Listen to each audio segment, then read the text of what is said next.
Morning दोस्तों।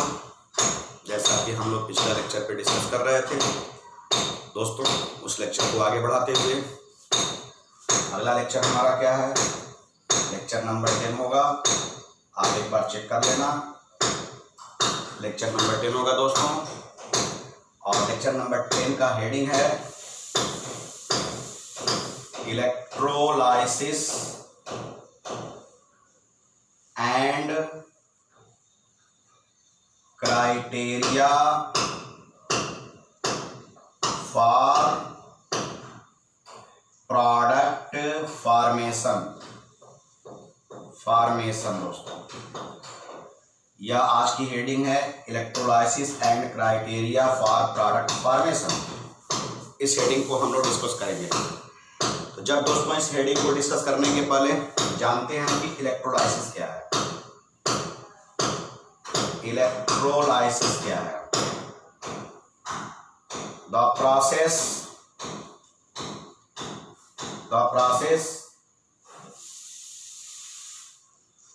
which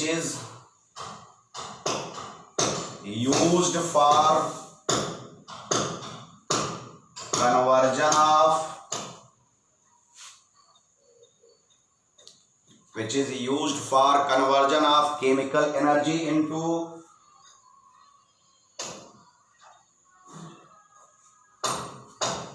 the process which is used for conversion of electrical energy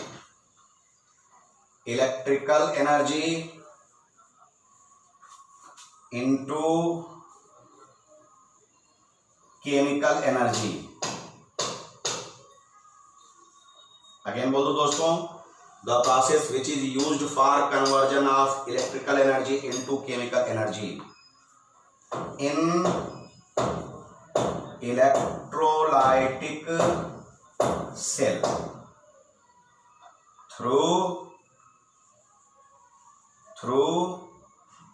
electrolyte। देखिएगा दोस्तों, इसमें एक ही डिब्बे का यूज करते हैं, एक ही डिब्बे का दोस्तों यूज करते हैं। इसी डिब्बे को बोलते हैं इलेक्ट्रोलाइटिक सेल। मैं ऊपर बना लेता हूं दोस्तों, यहाँ प्रॉब्लम हो रही है, स्पेस की कमी हो रही है, तो मैं इसको यहाँ कर लेता हूँ। ये तो आप लिख ही चुके होंगे दोस्तों। यहाँ हो गया, इस सेल को बोलते हैं आप इलेक्ट्रोलाइटिक सेल। यहाँ पे हो गया ये वाला प्लेट, यहाँ पे ये हो गया। इसके अंदर जो सॉल्यूशन है दोस्तों, इसको बोलते हैं आप इलेक्ट्रोलाइटिक। यहाँ पे प्लेट हो गया,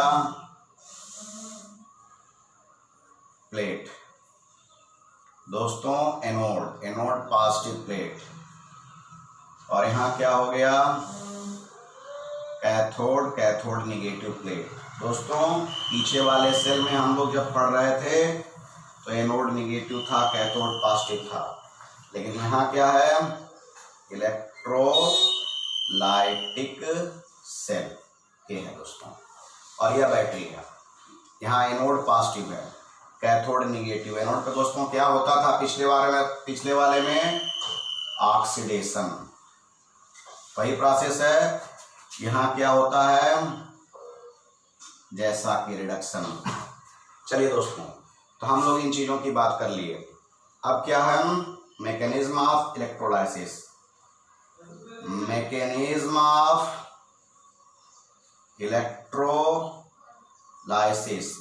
ऑफ इलेक्ट्रोलाइसिस में दोस्तों क्या है, इसमें 2 स्टेप आते हैं, 2 स्टेप टेकन। पहला स्टेप है formation of neutral species from ion. Formation of neutral species from ion. और दूसरा क्या है, फॉर्मेशन ऑफ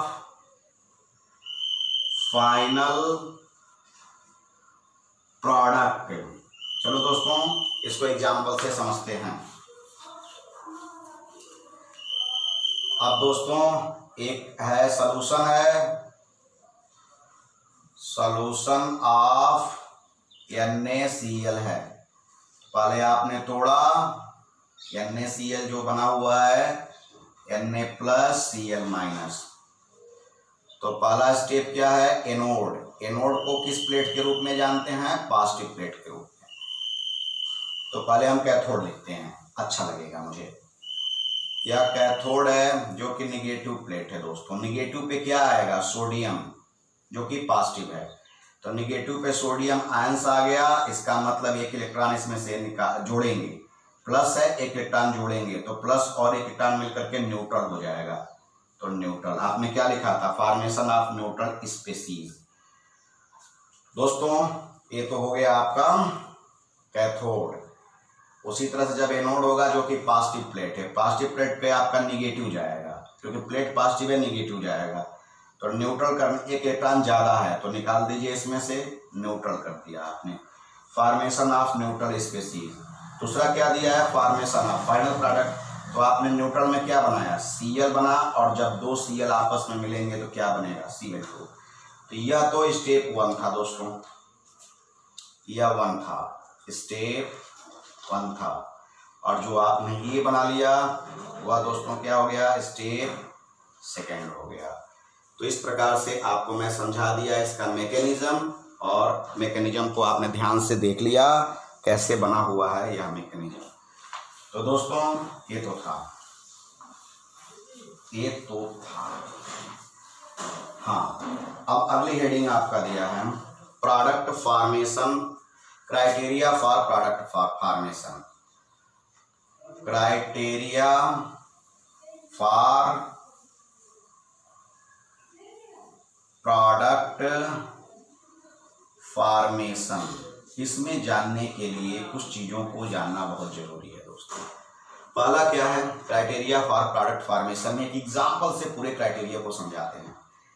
एग्जाम्पल दिया है दोस्तों, electrolysis of aqueous solution of, किसका एक्वा सॉल्यूशन दोस्तों, सोडियम क्लोराइड, इसकी बात कर रहे हैं। तो दोस्तों एक्वस का मतलब होता है पानी, मतलब पानी के साथ इनका सॉल्यूशन बन रहा है, यह चीज है दोस्तों, पानी के साथ। अभी लिखूंगा दोस्तों, हमेशा याद रखना कि यह पानी ऑक्सीडेशन का भी काम करता है दोस्तों, यह बोथ का काम करता है, बोथ और रिडक्शन, ये दोनों का काम करता है दोस्तों। ऑक्सीडेशन और रिडक्शन दोनों का काम करता है, दोनों का रिएक्शन अभी मैं लिखूंगा यहाँ। तो मैं पहले NaCl को तोड़ दूं, Na+Cl-, ये हो गया। अब बात करते हैं दोस्तों, हम बात करते हैं कैथोड की, क्योंकि हमारे पास 2 प्लेट है। कैथोड मतलब निगेटिव प्लेट की बात करते हैं। तो निगेटिव प्लेट पे क्या जाएगा दोस्तों, सोडियम जाएगा, जो कि पॉजिटिव है। पॉजिटिव न्यूट्रल पहले करना होता है, यह हो गया। अभी पहला स्टेप क्या था, न्यूट्रल करना, या इलेक्ट्रॉन है या निगेटिव पॉजिटिव मिलकर के न्यूट्रल हो गया दोस्तों। कैथोड की बात करते हैं, न्यूट्रल कर लिया, कैथोड की बात कर रहे हैं दोस्तों। इसी तरह से एनोड की भी बात करेंगे दोस्तों। कैथोड और एनोड की बात करना बहुत ही जरूरी होता है। अब देखिए क्या है, कैथोड पे क्या होता है दोस्तों, रिडक्शन होते हैं। अब कैथोड पे रिडक्शन होता है, तो यह रिएक्शन आपका क्या हो गया, मैं पीछे लिख चुका हूँ, यह रिएक्शन हो गया रिडक्शन दोस्तों। चलिए बात जब हम करते हैं रिडक्शन की, तो जैसे जैसे कैथोड की बात हम लोग कर रहे थे दोस्तों, वैसे ही हम वाटर की भी तो बात करेंगे। अब वाटर के लिए क्या कर देते हैं, चलिए, क्योंकि यह दोनों का काम करता है, 2H2O प्लस, 2H2O प्लस। अब वाटर किसमें कन्वर्ट होता है, वाटर में कितने H एटम है, तो 4 H एटम आपके पास मौजूद हैं वाटर में। तो जब वाटर में 4 H एटम मौजूद हैं तो इनको कैसे लिखेंगे, चूंकि यह रिडक्शन का काम कर रहा है, तो यह हो जाएगा अगर आपका H2 प्लस 2OH माइनस। यह हमेशा याद रखिएगा दोस्तों, यह इसके रिडक्शन का रिएक्शन है। इसको आप याद रखिएगा, रिडक्शन का रिएक्शन। बाद में हम इसको एक्सप्लेन करेंगे किसी हेडिंग में, बट यहाँ तो आपको समझ में यह आ गया, सोडियम है, इलेक्ट्रॉन लिया, रिडक्शन हो गया।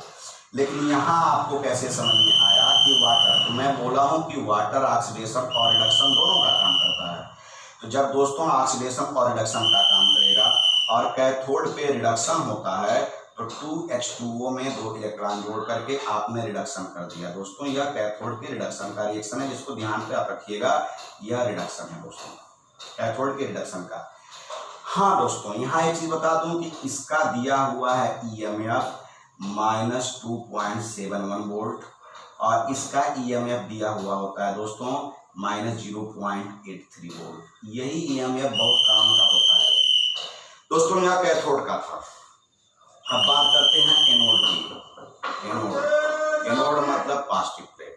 अब जब पॉजिटिव प्लेट की बात करते हैं तो पॉजिटिव पे तो निगेटिव जाता है दोस्तों। यह निगेटिव गया, ये ऐसे निकला, क्योंकि पहले न्यूट्रल करते हैं तो आपने न्यूट्रल कर लिया। अब दोस्तों यह न्यूट्रल हो गया, तो इसका भी तो EMF आपको पता होना चाहिए। तो इसका स्टैंडर्ड EMF दिया होता है दोस्तों 1.34 या 36 वोल्ट। ये हो गया। अब देखिए दोस्तों, ये हो गया।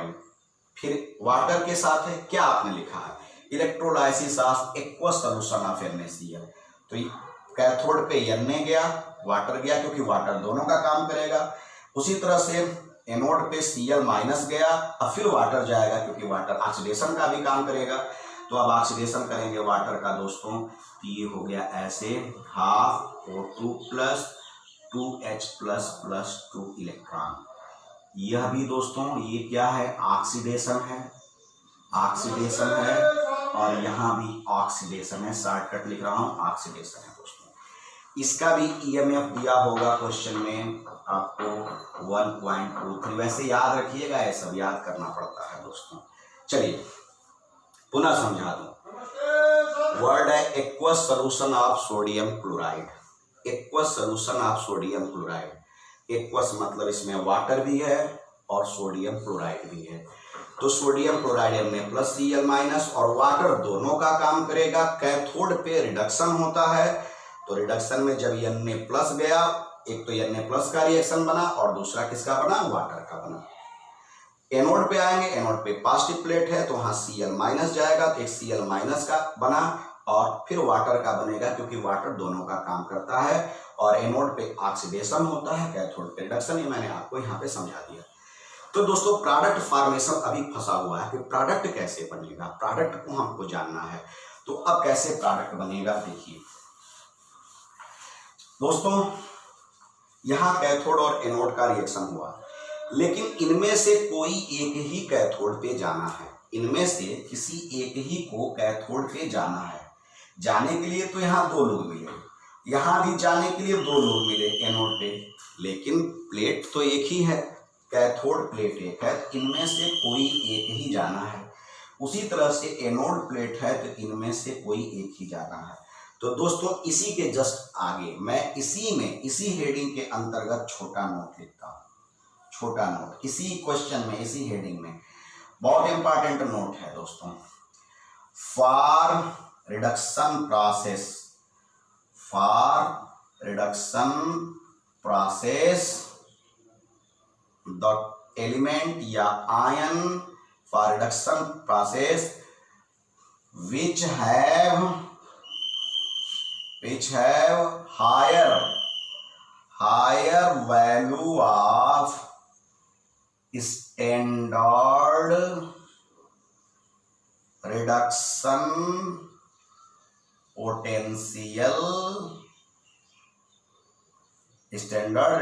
potential going on cathode. दूसरा इसी में पॉइंट कर देते हैं, फॉर ऑक्सीडेशन। 2 प्रोसेस होते हैं ना, ये बहुत इंपॉर्टेंट है। Oxidation process which have lower value of standard oxidation potential, standard reduction potential going on anode, anode पे जाएगा दोस्तों। अब यहां पे आपने यह लिख लिया दोस्तों, लिखने के बाद एक चीज देखो, हाँ सही से आ रहा है ना, एनोड। दोस्तों अब देखा जाए, यहीं पे ध्यान से देखिएगा। अब इस जो भी मैं छोड़ दिया था लिखने के बाद, रिडक्शन का मतलब ये है, ये दोनों रिडक्शन, कैथोड वाला रिडक्शन है, जिसका हायर वैल्यू होगा वही प्लेट पे जाएगा।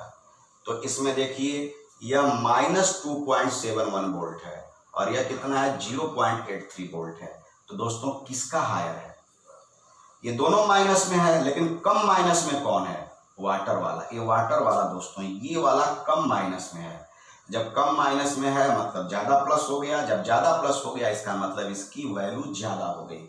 तो कैथोड पे कौन सा जाएगा दोस्तों, ये वाटर वाला कहाँ जाएगा, कैथोड पे। अब इन दोनों में से एक ही जाना था, इन दोनों में से एक ही जाना था, और वह एक कौन होगा, जिसकी वैल्यू हायर रिडक्शन पोटेंशियल होगी। तो ये दोनों निगेटिव है, इसमें कम निगेटिव वाला मतलब ज्यादा पॉजिटिव, ज्यादा पॉजिटिव मतलब हो गया। उसी तरह से यहाँ आइए, लोअर वैल्यू होना चाहिए। तो इनमें देखिए लोअर वैल्यू किसका है दोस्तों, तो लोअर वैल्यू इसका है 1.23 वोल्ट।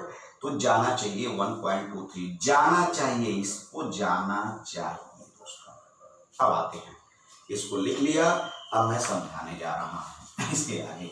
ये तो नोट के दोनों पॉइंट उसी में आपको मुझे बताना था, उसी से जुड़ा है, ये हमेशा याद रखिएगा नोट के दोनों पॉइंट को। तो दोस्तों देन एट कैथोड, कैथोड पे कौन जाएगा दोस्तों, तो कैथोड पे अब तो क्लियर हो गया कि 2s2o + 2 electron gives out H2 + 2OH minus, हुआ वही गया जिसकी वैल्यू हो गई 0.83 वोल्ट दोस्तों। अब बात करते हैं कि एनोड पे कौन जाना चाहिए, एनोड पे शुड बी, मस्ट बी होना चाहिए था, जाना चाहिए था H2O को, क्योंकि लोअर पोटेंशियल है ना, जाना चाहिए एनोड पे। पॉसिबिलिटी ऑफ, किसकी पॉसिबिलिटीज है, H2O gives out half O2 + 2H + 2 electron, जिसकी वोल्टेज है 1.23 वोल्ट। ये जाना चाहिए, मैं एक वर्ड बार बार बोल रहा हूं। कैथोड का तो क्लियर हो गया कि यही जाएगा क्योंकि इसकी वैल्यू ज्यादा है, एनोड पे जिसका कम होगा वो जाएगा, तो इसीलिए कम तो इसका था, वाटर वाले का, इसी को जाना चाहिए। But due to over voltage के कारण it is not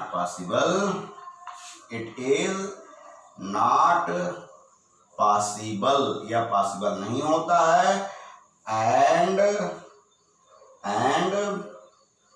chloride ion is going on anode. अब क्लोराइड आयन जाता है दोस्तों, इसका मतलब कि ये वाला आयन जाएगा Cl- E gives out Cl, यह आयन जाएगा जिसकी वैल्यू 1.34 वोल्ट, जिसकी वैल्यू थी 1.34 या 6 वोल्ट जो भी है, हाँ ये है तो यह है। अब क्वेश्चन ये आ गया कि ओवर वोल्टेज क्या होता है, ये पॉइंट है, बाद में भी बात कर लेंगे। तो यह पॉइंट समझ में आ गया, जाना चाहिए कैथोड पे ज्यादा वाले को, एनोड पे जाना चाहिए कम वाले को। कम वाले में जाना चाहिए था H2O को, लेकिन H2O क्यों नहीं जाता है, क्योंकि H2O ओवर पोटेंशियल शो करता, ओवर वोल्टेज शो करता है। ओवर वोल्टेज होने के नाते H2O नहीं जाता है और क्लोरीन का एटम जाता है दोस्तों। अब बात करते हैं दोस्तों कि ओवर वोल्टेज क्या है। ओवर वोल्टेज को भी जानना बहुत जरूरी है दोस्तों। तो पहले यह तो क्लियर हो गया, तो हमारा प्रोडक्ट, ये तो हमारा एक चीज क्लियर हो गया, तो हमारा प्रोडक्ट क्या बना, ये तो स्टेप 1 था, कैसे जाएगा। तो हमारा फाइनली हमको क्या मिला, फाइनली जो हमारा प्रोडक्ट है Cl + Cl = क्या बन गया, Cl2। ये तो स्टेप 2 है, स्टेप 2 बहुत ही छोटा है। जैसे इलेक्ट्रोलाइसिस में मैंने क्या बताया, पहले स्टेप में बताया कि आयन न्यूट्रल में कन्वर्ट होगा, और दूसरे में क्या बताया, प्रोडक्ट बनेगा। तो यहाँ कैथोड में भी हो गया, H2 बन गया, यहाँ एनोड में भी हो गया और ये बना, और आयन न्यूट्रल में कन्वर्ट हुआ Cl में, और फिर फाइनली हमारा Cl मिलकर के प्रोडक्ट बना दिया। तो दोस्तों यहाँ पे एक पॉइंट आया था, ओवर वोल्टेज क्या होता है। दोस्तों oxidation of water for liberation of oxygen require high voltage, more voltage than its expected theoretical voltage. Then higher activation energy needed.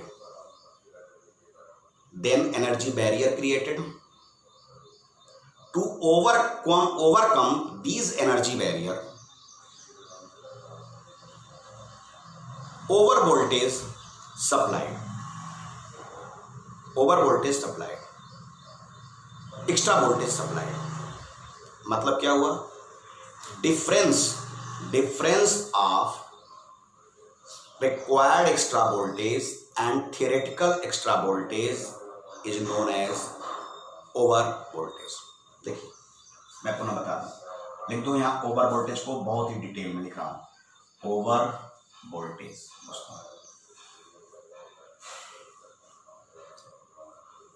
Oxidation of water for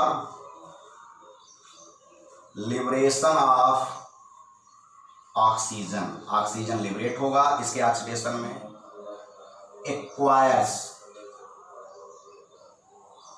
acquires extra voltage. इनको liberate करने के लिए extra voltage की जरूरत पड़ती है then expected, जो इनको पहले से इनके पास थियोरेटिकल वोल्टेज है, थियोरेटिकल वोल्टेज। तो दोस्तों वाटर को ऑक्सीजन में ऑक्सीडाइज्ड होने के लिए लिबरेट करने के लिए ऑक्सीजन को एक्स्ट्रा वोल्टेज की जरूरत है। इनके थियोरेटिकल, जो इनका थियरी में गिवन वोल्टेज है उससे ज्यादा वोल्टेज की आवश्यकता है। तो जाहिर सी बात है एक्टिवेशन एनर्जी ज्यादा होगी, केमिकल काइनेटिक्स समझाइए। Then higher activation energy needed. अब दोस्तों जब एक्टिवेशन एनर्जी ज्यादा जरूरत पड़ती है तो बैरियर आ जाएगा, काम हो नहीं पाएगा। मैं लिखा था पिछली बार, लो एक्टिवेशन में रिएक्शन फास्ट होता है और हायर एक्टिवेशन में रिएक्शन स्लो होता है दोस्तों। तो जब हायर एक्टिवेशन एनर्जी हो जाएगी तो काम स्लो होगा। आपको बताइए ज्यादा दौड़ना पड़े, ज्यादा पैसे की जरूरत पड़े और आपके पास पैसे नहीं है तो काम तो स्लो होगा। तो हायर एक्टिवेशन एनर्जी की जब जरूरत पड़ेगी देन आपका रिएक्शन क्या होगा दोस्तों, स्लो होगा। कैसे स्लो होगा, then higher activation energy needed. जब हायर एक्टिवेशन एनर्जी की जरूरत पड़ेगी दोस्तों देन रिएक्शन स्लो होगा, रिएक्शन कम होगा, रिएक्शन पॉसिबिलिटी नहीं होगी, मतलब energy barrier. Then energy barrier created. अब एनर्जी बैरियर क्रिएट, लेकिन हमको तो रिएक्शन करना है। ये तो ये बता रहा है कि इससे एनर्जी बैरियर क्रिएटेड हो गई, तो हमको तो रिएक्शन करना है। सो इसलिए ओवरकम एनर्जी बैरियर, मतलब एनर्जी बैरियर को कम करने के लिए, रोकने के लिए। So overcome energy barrier extra voltage required, extra voltage की रिक्वायर्ड होती है। तो इसका एक लाइन का डिफिनेशन, ये तो मैं आपको डिटेल में समझाया, इसका एक लाइन का डिफिनेशन क्या है। अब मान लीजिए कि एक्स्ट्रा वोल्टेज आया। अब एक्स्ट्रा वोल्टेज सपोज करिए कि यहां पे ये एक्स्ट्रा वोल्टेज के बाद इनकी जरूरत हुई 1.5 वोल्ट और आपका पहले से थियोरेटिकल वोल्टेज कितना है, थियोरेटिकल वोल्टेज दोस्तों 1.33 वोल्ट है। तो जो ये एक्स्ट्रा यहां पे जो डिफरेंस है ENCE जो डिफरेंस है, इसी डिफरेंस को आप क्या बोलेंगे, इसी डिफरेंस को दोस्तों बोलते हैं आप ओवर वोल्टेज दोस्तों, इसी डिफरेंस को। Extra voltage, theoretical voltage. इसी डिफरेंस को दोस्तों ओवर वोल्टेज बोलते हैं। तो ओवर वोल्टेज क्या आ गया, इतना आ गया। तो यहीं पे वाटर के केस में क्यों पीछे वाले एग्जाम्पल में हुआ था, तो in case of water, water के केस में इन केस ऑफ वाटर, और पिछली वाली कहाँ हुआ था हमारा, एनोड मतलब positive, at anode, at anode किससे किसके बीच में था, आयन था Cl, और ये वाटर के केस इनके बीच में बात कर रहे थे। एट एनोड वाटर को इतना एक्स्ट्रा वोल्टेज के साथ इतना वोल्टेज चाहिए, और इसके पास वोल्टेज इतना था, तो इसी ड्यू टू ओवर वोल्टेज के कारण वाटर एनोड पे नहीं गया, due to over voltage water does not oxidized, does not liberate करिए, liberate oxygen at anode, anode पे ऑक्सीजन को लिबरेट नहीं किया था दोस्तों। तो यह पूरा का पूरा कंसेप्ट था वाटर के केस में। तो दोस्तों जल्दी जल्दी इसके एक और एग्जांपल को समझा दूं। एग्जाम्पल, एक और एग्जाम्पल आपका है इलेक्ट्रोलाइसिस ऑफ,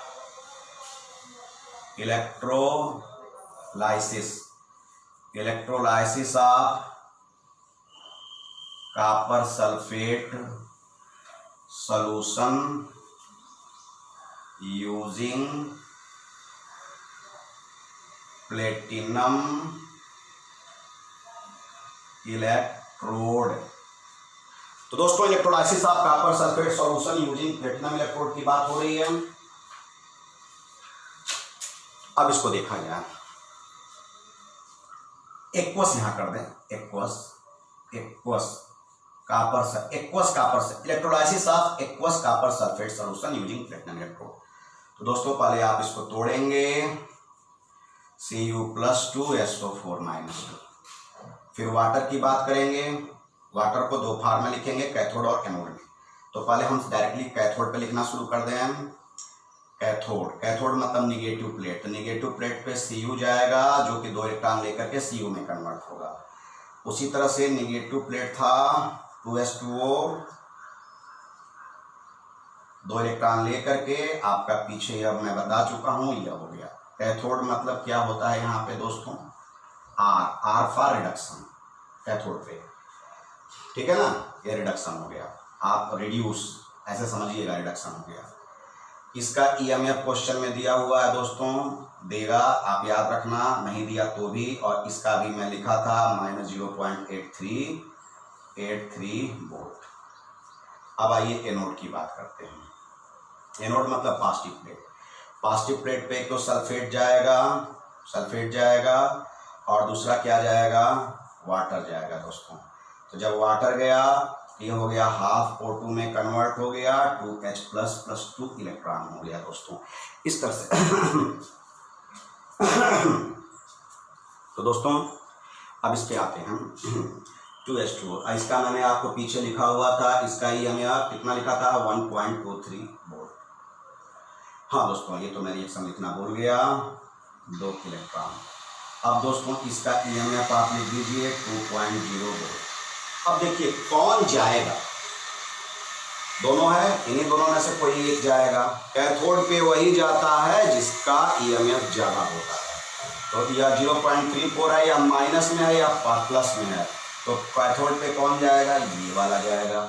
और एनोड पे वह जाता है जिसका कम होता है। तो इन दोनों में कम किसका है, इसका है, इसलिए यह जाएगा। अब आप कहेंगे कि सर यहाँ ओवर वोल्टेज होता है कि नहीं, तो वाटर के लिए, water over voltage is 1.5 volt. अब देखिए अगर ओवर वोल्टेज वाटर फॉलो कर रहा है तो भी इसका 2 है, इसका 1.5 है, तो भी यह कम है। अगर ओवर वोल्टेज नहीं फॉलो करता तो भी कम है, ओवर वोल्टेज फॉलो कर रहा है तो भी 2 से यह कम है। 2 से कम है तो जो कम है वही जाएगा।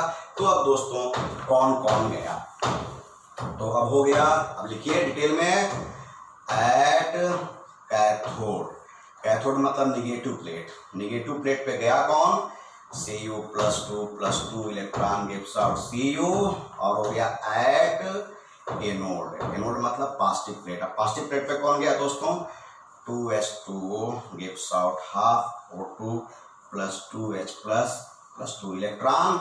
अब दोनों को जोड़ करके आप सेल रिएक्शन बना दीजिए। तो हो गया फाइनली, यह हो गया। अब पूरा सेल रिएक्शन आप बना दीजिए दोनों को, या न्यूट्रल को ले लीजिए, कोई भी एक न्यूट्रल, Cu है तो आप सेल रिएक्शन बना दीजिए। सेल रिएक्शन आपका आ गया Cu+2 + 2H2O, एक साथ इसका ये इलेक्ट्रॉन से इलेक्ट्रॉन कट जाएगा, हाफ O2 + Cu + 2H+, ये हो गया दोस्तों।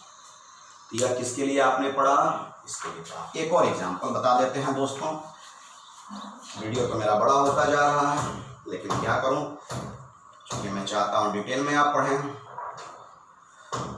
Electrolysis of aqueous copper sulphate using copper electrode. Copper electrode मतलब यह हो गया एट एनोड, या एनोड पे गया, इस तरह समझा दूं, पहले ही लिख देता हूं कि एट एनोड, ताकि आपको प्रॉब्लम ना हो। अब दोस्तों चलिए इस पे करते हैं, पहले तोड़ लिया जाए। कॉपर सल्फेट का होता है Cu+2 SO4-2, ये होता है। पहले कैथोड लिखते हैं, at cathode negative plate, negative plate पे कौन जाता है, पॉजिटिव जाएगा, हो जाएगा Cu+2, बात वही है। ये हो गया, इसका कितना दिया है बोलिए, 0.34 वोल्टेज दिया हुआ है। वाटर गया 2s2O + 2 इलेक्ट्रॉन दोस्तों हो गया S2 + 2OH-, इसका कितना हो गया, ये हो गया 0.83 वोल्टेज। जाना इसमें से किसको है दोस्तों, यही जाना है, क्योंकि इसकी वैल्यू ज़्यादा है। पहले लिखते जा रहा हूँ तेजी के साथ, अब कितनी बार समझाऊंगा। एट एनोड, एनोड पे दोस्तों मतलब कि यह पॉजिटिव प्लेट है तो SO4-2 गया, तो SO4-2 गया तो ये किस में कन्वर्ट हो गया, SO4 + 2 इलेक्ट्रॉन, इसका कितना हो गया, EMF हो गया 2.0 वोल्ट, 2.0 वोल्ट हो गया दोस्तों। H2O का गया, H2O का गया तो ये कितना हो गया, आपने क्या किया था, हाफ O2 + 2H+ + 2 इलेक्ट्रॉन, तो इसका कितना हो गया था, EMF हो गया था 1.23 वोल्ट, 1.23 वोल्ट। अब चूंकि एनोड पे कॉपर भी है तो एनोड पे कॉपर भी है, क्योंकि कॉपर प्लेट एनोड का काम कर रहा है, तो ये हो गया Cu+2 + 2 इलेक्ट्रॉन, इसका EMF कितना दिया है दोस्तों, 0.34 वोल्ट, 0.34 वोल्ट। अंतर देखिएगा, पिछले वाले क्वेश्चन में प्लेटिनम इलेक्ट्रोड था, इस बार क्वेश्चन में कॉपर इलेक्ट्रोड है, माने एनोड का कॉपर बना हुआ है। तो अब यहाँ एनोड पे जो 2 जाते थे, 2 की बजाय अब 3 बन गया, क्योंकि प्लेट भी तो कॉपर का है। तो अब इनमें से जाएगा कौन, अब ये पॉइंट है। तो इसमें तो जान लीजिए, इसमें तो आपको पता ही है कि जो कम होगा, जो ज़्यादा होगा वो जाएगा। तो एट कैथोड हो गया आपका Cu+2 + 2 electron gives out Cu। उसी तरह से एट एनोड, एनोड पे तो वही जाएगा जो कम है दोस्तों। कम बताइए कौन है, आप बताइए कौन कम है। इसकी वैल्यू 2 है, इसकी वैल्यू 1.23 है, अगर ओवर होता तो 1.5 होता, लेकिन इसकी वैल्यू 0.34 है, तो सबसे कम इसकी वैल्यू है, ये वाली वैल्यू। तो अब एनोड पे भी आपका कॉपर गया और ये कन्वर्ट हो गया, क्योंकि कम वैल्यू है इसकी दोस्तों। तो अब आपका सेल रिएक्शन आप लिख सकते हैं, काट लीजिए, बाकी आपका जो होगा वह सेल रिएक्शन होगा दोस्तों, उसको नोट कर लेंगे या न्यूट्रल स्पीशीज में कन्वर्ट कर देंगे। तो दोस्तों ये मैंने आपको बताया, इस पे मैंने 3 क्वेश्चन बता दिया, तीनों क्वेश्चन को आपको समझा दिया। आपका हेडिंग था आज का electrolysis and criteria for product formation. अच्छे से पढ़िएगा दोस्तों। Thank you, good day, have a nice day.